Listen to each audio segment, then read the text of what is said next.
ये पेरेंट जिनका आरएमएस का रिजल्ट में सिलेक्शन हो गया है, उनके पास जो छोटे छोटे आपके दिल में डाउट हैं, इस वीडियो में हम वो क्लियर करेंगे। सबसे पहले आरएमएस क्या है? आरएमएस एक बहुत ही अच्छा और बहुत रीजनेबल एस्टैब्लिशमेंट है जो आपके बच्चे को एनडीए की तैयारी कराएगा। फौजियों के लिए तो कहीं पर भी बच्चे का सिलेक्शन हो गया हो, यदि आपके बच्चे का आरएमएस में हो गया है तो आप आंख बंद करके सैनिक स्कूल, न्यू सैनिक स्कूल छोड़ के यहां पर जा सकते हैं। कारण अप टू हवलदार साल की फीस 12,000 रुपये मात्र, जीएसओ 18,000 रुपये। लेकिन इतने में नहीं चलेगा, इसके बाद और 60 से 65,000 रुपये आप जोड़ लीजिए, जो कि बच्चे की पॉकेट मनी, इधर उधर के जो खर्चे हैं, किटिंग विटिंग है, तो तकरीबन इतना पैसा लगेगा। लाख रुपया मान के चलिए कि एक साल में एक बच्चे का खर्च आता है। उसमें चिल्ड्रन एजुकेशन अलाउंस जो सर्विंग वाले हैं उनको 33 के अभी आ रहा है, 8 पे कमीशन का और बढ़ जाएगा, तो आधा पैसा वापस मिल रहा है। अच्छे हैं, छोटे एस्टैब्लिशमेंट है, कम स्ट्रेंथ है, और 5 ही हैं क्योंकि आरएमएस बढ़िया है। सेकंड, आपने साउथ इंडिया के रहने वाले हैं और आपको मिल गया आरएमएस चैल। डिस्टेंस वाइज आप देख सकते हैं कि सैनिक स्कूल कोडागो मिल गया, कालीगिरी मिल गया, तब आप ये डिसीजन ले सकते हैं कि भाई मैं बच्चे को सैनिक स्कूल में रखूं कि मिलिट्री स्कूल में रखूं। लेकिन आप जेएंडके के रहने वाले हैं, हिमाचल, पंजाब, आपको चैल मिल गया, छोड़ छाड़ के यहां पहुंच जाओ। स्विट्जरलैंड है चैल, इतना सुंदर स्कूल है। रगड़ाई जितनी सैनिक स्कूल में होगी उतनी ही यहां भी होगी, यहां ज्यादा होगी, बल्कि पढ़ाई जितनी कम सैनिक स्कूल में उतनी कम ही है। पढ़ने पर बहुत ज्यादा मिलिट्री स्कूल्स में जोर नहीं है, वो धीरे धीरे बिल्ड करते हैं। 9वीं 10वीं 11वीं 12वीं तक पहुंचते पहुंचते बच्चे की पेस बन जाती है, स्टैंडर्ड बन जाता है, तभी इनके बच्चे एनडीए में निकल रहे हैं। बाकी अटकलें, उनका तो बाजार हमेशा गर्म रहता है। आपने किस पर भरोसा करना है, किस पर नहीं करना, एक बारी अपने आप अपना वो करके जाके देखिए। आरएमएस में यदि आप जाते हैं बच्चे का एडमिशन के लिए, ये करते हैं वो करते हैं, आपका बच्चा सैनिक स्कूल में एडमिशन ले चुका है, अब आप बड़े दुविधा में फंसे हैं, एक बार अपने आप जाके देख के, एक बार पुराने जो व्हाट्सएप ग्रुप में डालिए कि किसी के बच्चे आरएमएस में पढ़ रहे हैं, उनसे एक फर्स्ट हैंड फीडबैक भी ले सकते हैं। फीस मैंने बता दी है, डिस्टेंस का मैंने बता दिया है। अब कई कह रहे हैं कि हमारा आ गया बेलगाम, एक मैडम ने लिखा, लेकिन हमें किसी ने कहा है जिस बच्चे, जो उनके टीचर जिससे कोचिंग ले रहे हो, बेलगाम बहुत खराब है तो बैंगलोर भेज देंगे या वहां भेज देंगे, सब कहने की बातें। बेलगाम, बैंगलोर, अजमेर, धौलपुर, चैल सब एक जैसे अच्छे और एक जैसे खराब हैं। वहां पर मैं अपना आर्ग्यूमेंट बंद करता हूं। बैंगलोर एंड अजमेर को रैंकिंग हाई है क्योंकि बड़े शहरों में है, इन पर जो बाकी स्कूल्स के साथ कंपटीशन है, इनका जो एक्सपोजर है, वहां के क्वालिटी ऑफ टीचर्स है, बाकी सब चीजें फर्क पड़ता है। धौलपुर और चैल बेचारे हटके हैं, बेलगाम एक बी ग्रेड टाउन में, छोटा टाउनशिप है, वहां पर वो कर सकता है। अब आता है बच्चे का सैनिक स्कूल में हो गया और आरएमएस में हो गया। अभी एक हमारे मित्र है प्रिंसिपल साहब, उनको मैंने भेजा कि सैनिक स्कूल कोडागो में हो गया बच्चे का और आरएमएस बेंगलोर में भी नाम आ गया, तो उन्होंने कहा आरएमएस बेंगलोर भेज दीजिए, बस इतना ही वो लिख के भेजते हैं। पढ़े लिखे व्यक्ति हैं और मैं उनकी बात का सम्मान करता हूं, बाकी आप इंटरप्रिटेशन स्वयं कर सकते हैं। अगला पॉइंट क्या है? अगला पॉइंट यह है कि कितने बच्चे निकलेंगे सैनिक स्कूल से और मिलिट्री स्कूल से एनडीए में। तो 15% मान लेते हैं लोग ऑफिसर बन जाएंगे, 15 से 20%। लेकिन 100 के 100% लोग जो सैनिक स्कूल जाएंगे अच्छे नागरिक, फिजिकली फिट, एकदम मेंटली स्ट्रांग होकर निकलेंगे।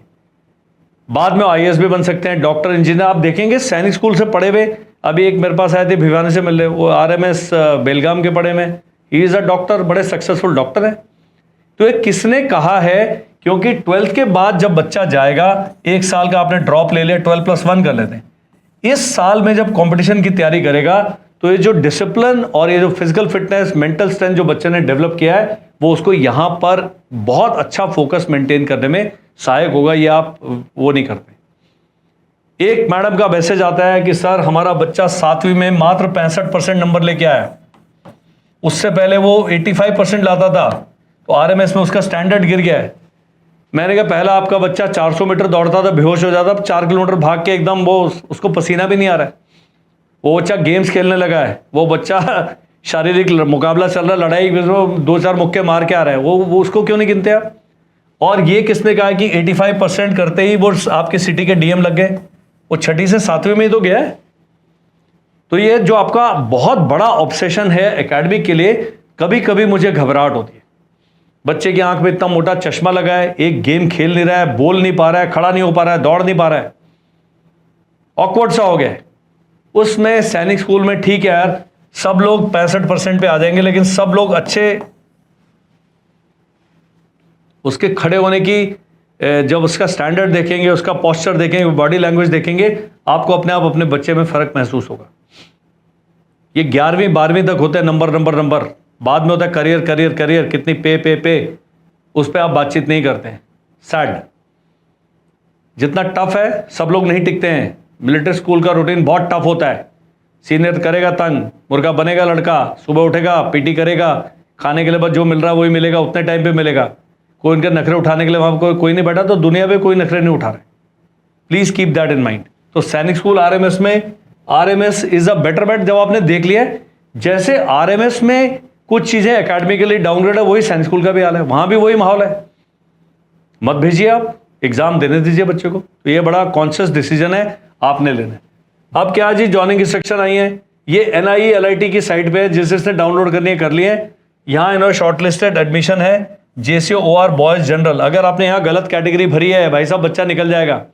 अगर गलत कैटेगरी में आपके बच्चे का कॉल आया, ये आया, वैसे तो इंटरव्यू में उन्होंने सब चेक चुक कर लिए, लेकिन ये गड़बड़ नहीं कर सकते। उसके बाद उन्होंने कहा राष्ट्रीय मिलिट्री स्कूल बेंगलोर इनको मिल गया है। आपका जो 150 general hospital care of 56 APO 150 वाला हॉस्पिटल कौन सा उनको पता है। अब क्या है, आपको मेल आएगा, जो स्कूल नॉमिनेट हुआ है वो आपसे कम्युनिकेट करेगा।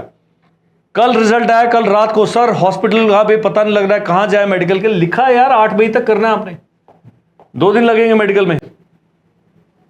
यहां साफ लिखा है 8 मई से पहले आपने मेडिकल करा के डॉक्यूमेंट वेरीफाई करके सब कुछ कर देना। Lot of time. 18 अप्रैल चल रही है अभी। स्कूल जो भी अलॉट हुआ है, अब स्कूल को, हर एक स्कूल को 50-60 बच्चे मिले, वो 60 मेल भेज देंगे, 60 कॉल कर देगा उनका क्लर्क। प्रिंसिपल साहब से आप संपर्क कर दीजिए, ईमेल भेज दीजिए। वहां पर बेलगाम में, बैंगलोर में कोई रिश्तेदार है तो उनको भेज दो कि सर हमारे बच्चे को जरा पता करके बताइए। So you will get a male and a message from the director A2 के ऑफिस से आएगा आपके पास कि भाई आपने इस दिन मिलिट्री हॉस्पिटल पहुंच जाना है। मिलिट्री हॉस्पिटल इतने बड़े होते हैं, ऐसे ही जाके खड़े हो जाओगे, कोई पूछेगा नहीं भाई क्यों आ गए यहाँ पर। तो जब नॉमिनेटेड आपको डेट मिलेगा तभी आपने जाना है। यदि अगले 5-6 दिन तक डेट नहीं आता तब पैनिक बटन दब जाएगा। लेकिन उससे पहले जो स्कूल आपको अलॉट हुआ है उससे संपर्क साधिए। एक भाई साहब ने मेरे को मैसेज किया कि हमें एक सैनिक स्कूल के प्रिंसिपल साहब ने बताया है कि आपकी सीट मैंने होल्ड रखी है, आप मेडिकल करा के इस दिन तक डॉक्यूमेंट जमा करें। अब मैं क्या करूं। मैंने कहा कर्नल साहब बता तो रहे भाई, हमारी वैल्यू अभी खत्म है, हम तो एक प्राइवेट कोचिंग इंस्टीट्यूट है। जो सर्विंग अधिकारी हैं, जब उन्होंने आपको एश्योरेंस दे दिया फिर आप मेरे से क्यों पूछ रहे हैं।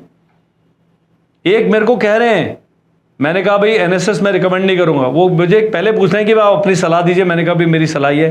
अब वो कह रहा है I don't agree with you. मैंने कहा डिबेट क्यों कर रहे हो, इतना टाइम मत वेस्ट कीजिए।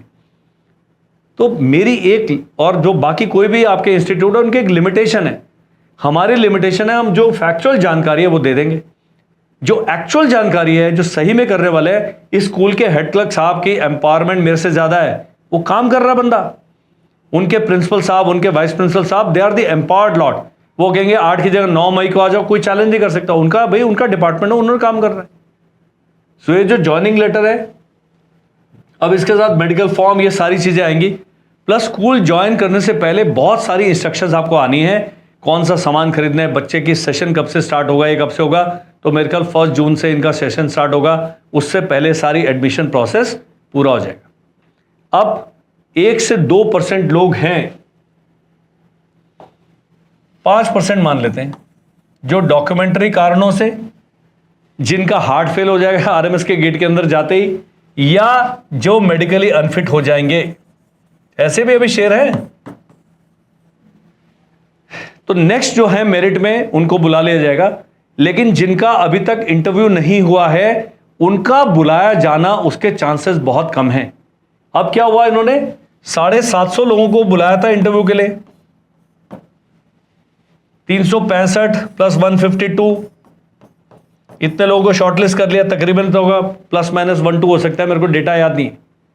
अभी भी बहुत सारे ऐसे हैं जिनका इंटरव्यू हो गया है और उनका फाइनल मेरिट में नाम नहीं आया है। तो ये जो वैकेंसी क्रिएट होंगी, ये जो शेयर है जो नहीं ज्वाइन करेंगे, पहले उनको आएगा।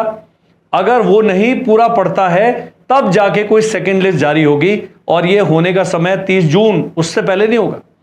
सो all those who are thinking कि आरएमएस में जिनका इंटरव्यू हो चुका उनका फिर भी 1% चांस है, लेकिन जिनका फर्स्ट लिस्ट में नाम ही नहीं आया उनके चांसेस शून्य के बराबर हैं। कहते हैं सुनते हुए आपको दुख होगा, लेकिन ये बुरी खबर मैं आपको दे ही देता हूं। मैं आपको बता रहा हूं ना, डबल द नंबर बुलाया उन्होंने। कुछ एक लोग हैं जो नहीं ज्वाइन करेंगे। अब मेरे पास कैसे लोगों की सलाह आती है कि सर मैं रहने वाला हूं उत्तराखंड का और मेरे बच्चे का घोड़ाखाल में हो गया, बच्चे को हमने कर दिया एडमिशन कंफर्म, अब आगे आरएमएस बेंगलुरु क्या करूं। मैंने कहा घोड़ाखाल में बच्चे का कर दे, कर दो ना। दूसरी समस्या क्या है, सैनिक स्कूल में बच्चे को डाल दिया है, फीस जमा कर दिया है, डाला मतलब उसका कंफर्म कर दिया है, अब घोड़ाखाल ने 1,84,000 फीस ले लिया है। जी चतुर तो बहुत है आप।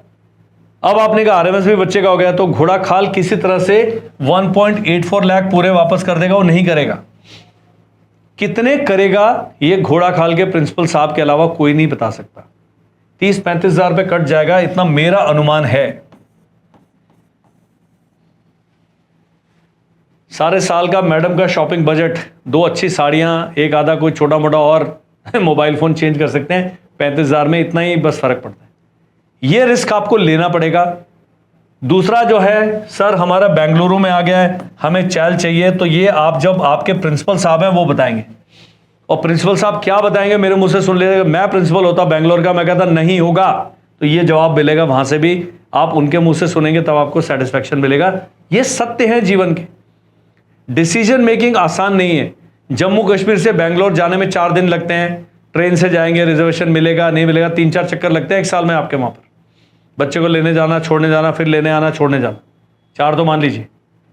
तो ये भी बातें आपने ध्यान देनी है।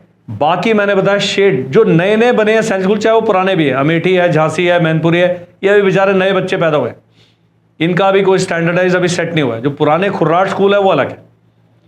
तो अगर अमेठी से बेंगलोर भेजना है आज ही भेज दीजिए, लेकिन कुंजपुरा से निकाल के अजमेर भेजना ये थोड़ा सा टिपिकल डिसीजन है। फाइनेंशियल मारामारी है, पक्का RMS is a much cheaper option.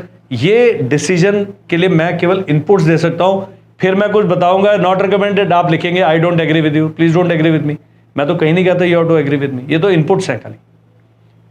तो ये कितने पैसे वापस होंगे सैनिक स्कूल के प्रिंसिपल साहब बताएंगे, उनके हेड क्लर्क साहब बताएंगे, क्या कारण होगा, ये सब आप उनसे चेक कीजिए।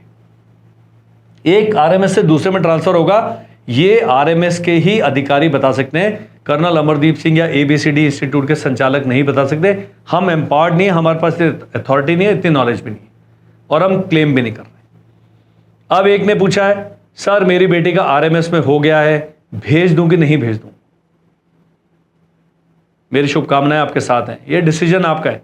बच्ची है, कमजोर है, भाग जाएगी, तगड़ी है, टिक जाएगी। एक दिन तो ये सब आपने जीवन के सत्यों से सामना प्रत्यक्ष करना ही है। तो जितना जल्दी आप डिसीजन लेंगे, बच्चे का मेंटल मेकअप नहीं है, आरएमएस का, सैनिक स्कूल के आरएमसी कहीं भी हो जाए मत भेजिए। एक एक बच्चा आजकल सबके घरों में, बहुत ज्यादा नहीं है। तो आपने सोच समझ के कॉन्शियस डिसीजन लेना है। मेरे जो इनपुट्स हैं इनको कंसीडर कीजिए, ये कोई गॉस्पेल नहीं है, हम कोई भगवान के दूत नहीं है। हमें वैसे थोड़ा बहुत काम करने का ईश्वर ने कभी कर लो तो ये कर रहे हो। तो ये सारा लंबा प्रोसेस है। 8 मई का डेट है, पैनिक बटन दबना चाहिए। 25-26 अप्रैल तक की मेडिकल के लिए कोई इंस्ट्रक्शन है, तब कष्ट है। अभी it is a bit too early, तो बहुत ज्यादा आप लोग व्यथित ना हो। और कोई जानकारी चाहते हैं, स्क्रीन पर नंबर आ रहा है, आप व्हाट्सएप कीजिएगा। 1 से 1.5 दिन का समय दीजिएगा। व्हाट्सएप कॉल मत कीजिए, वॉइस नोट मत भेजिए, पीडीएफ मत भेजिए मेरे को, वो खोल के मेरा पूरा लैपटॉप भर जाता है। लिखिए बच्चे कितने नंबर आए, हम एससी कैटेगरी के स्टेट के, तो मैं बता सकता हूँ। अब क्या है, सैनिक स्कूल का राउंड 3 में बची सीटें 10% सीटें बची होंगी मात्र। न्यू सैनिक स्कूल में भी भर भर के सीटें, न्यू सैनिक स्कूल एक्सेप्ट करने की जरूरत नहीं है, अनलेस कि बिल्कुल इस स्वर्ग का द्वार दिख रहा है आपको, इतना अच्छा लग रहा है, बिल्डिंग सब बढ़िया देख के, तो कंफर्म्ड है। मेरे पास सारे 79 न्यू सैनिक स्कूल का इनपुट ही नहीं, और मैं बताऊंगा भी नहीं, वो आपका अपना डिसीजन है। वहां जा रहे हैं, वहां जाके देखे नहीं मन लग रहा, छोड़ दो।